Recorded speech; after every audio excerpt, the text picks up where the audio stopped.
Hi everyone, welcome to Philosophy with Sri, where we turn deep thoughts into daily wisdom. आज हम लोगों का topic है eastern philosophy. हम लोग जानते हैं कि फिलोसॉफी कई टाइप्स की होती है, जैसे eastern philosophy, western philosophy, Indian philosophy. इसमें से ईस्टर्न फिलोसॉफी को लेके आज हम लोग डिस्कस करेंगे। ईस्टर्न फिलोसॉफी का ओरिजिन क्या है, या फिर किसको फादर माना जाता है, ईस्टर्न फिलोसॉफी का कितने सारे एलिमेंट्स है, यहाँ पे गॉड का कॉन्सेप्ट क्या है, कर्म का या ईस्टर्न फिलोसॉफी में कैसे एक्सेप्ट किया गया है, इसका फाउंडेशन क्या है, ये सब लेके आज हम लोग डिस्कस करेंगे। देखिए, पूर्व दर्शन पूर्व और दक्षिण एशिया में उत्पन्न विविध दार्शनिक परंपराओं को संदर्भित करते हैं, जिनमें चीन, भारतीय, कोरियन और जापान दर्शन शामिल है। प्रमुख अवधारणाएं अक्सर अंतर्संबंध, संतुलन और ध्यान यावंतिक आचरण जैसे अभ्यासन का माध्यम से ज्ञान और आत्मज्ञान के खोज पर जोर देते हैं। और प्रमुख परंपरा में हिंदू धर्म, बुद्ध धर्म, जैन धर्म, कन्फ्यूशियसवाद और ताओवाद शामिल है। ये अक्सर धर्म से अपने घनिष्ठ संबंध और आंतरिक संतिभाव सद्भाव के स्थिति प्राप्त करने पर जोर देने के लिए ये पश्चिमा दर्शन यानी कि वेस्टर्न फिलोसॉफी से वीन होती है। ये 5 धर्म का वक्तव्य थोड़ा अलग अलग टाइप की होती है। जैसे हिंदू धर्म के अनुसार संसार, कर्म और आध्यात्मिक बोध के माध्यम से मोक्ष प्राप्त करने जैसे अवधारण पर केंद्रित है। बुद्ध धर्म क्या बोलते हैं? बुद्ध धर्म के अनुसार निर्वाण प्राप्त करने के लिए इच्छा और अहंकार को समाप्त करके दुख का अंत करने का प्रयास करते हैं। जैन धर्म अहिंसा को मूल सिद्धांत मानकर अनुशासित और मोक्ष का मार्ग प्रदान करते हैं। कन्फ्यूशियसवाद में पितृभक्ति और सारणिक नियम जैसे अवधारणा का माध्यम से नैतिकता, सदाचार और सामाजिक सद्भाव पर जोर देते हैं। ताओवाद ब्रह्मांड को नियंत्रित करने वाले मूल सिद्धांत मार्ग के साथ सामंजस्य बिठाकर जीवन जीने पर केंद्रित है। आप देखते हैं कि पूर्व दर्शन का जनक किसको माना जाता है।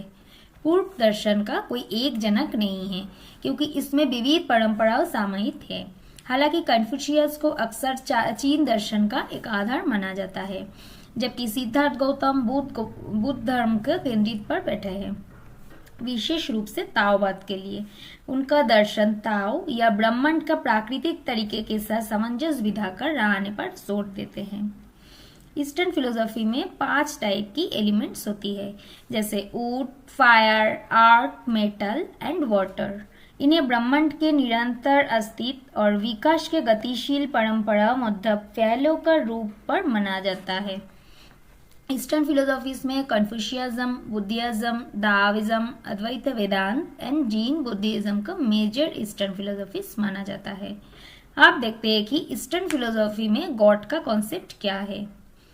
पूर्व परंपरा ब्रह्मांड के बारे में एक चक्र दृष्टिकोण रखते हैं, जिसके अनुसार पदार्थ कभी उत्पन्न नहीं होता, बल्कि केवल विभिन्न परंपरा, विकास, स्थिरता और वितायन के चक्र से गुजरते हैं। ईश्वर इन परिवर्तन के लिए उत्तरदायी है। ईस्टर्न फिलोसॉफी का कई सारे ब्रांच भी होते हैं, जैसे पूर्व दर्शन का प्रमुख शांख्य में भारत जैसे हिंदू, बौद्ध और जैन, और पूर्व एशिया जैसे कन्फ्यूशियसवाद और ताओवाद के परंपरा शामिल है। कर्म के अवधारण भारतीय परंपरा में एक केंद्रीय अवधारण है, हालांकि प्रत्येक भारतीय परंपरा में इसका अलग अलग व्याख्या किया गया है। आप क्वेश्चन आएगा कि कर्म क्या है। ईस्टर्न फिलोसॉफी में कर्म का एक्सेप्ट कैसे किया गया है। पूर्व दर्शन में कर्म करण और प्रभाव का स्थिति पर केंद्रित है, जहां व्यक्ति कर्म इस जीवन और आने वाले जीवन में उसका भविष्य के परिणाम को नियंत्रित करते हैं। कर्म दंड के बारे में नहीं, बल्कि प्राकृतिक नैतिक नियम के बारे में बोलते हैं। तो लास्ट में हम लोग ये बोल सकते हैं कि ईस्टर्न फिलोसॉफी एकता, सद्भाव और अहिंसा और सदाचार पर जोर देते हैं। पूर्व दर्शन ऐसी मानसिकता और मूल्यांकन का स्थापित कर सकते हैं जो पाठकों को जीवन का कभी कभी उत्तर चावन से शांति और दृष्टिकोण के साथ गुजारने में मदद करेंगे।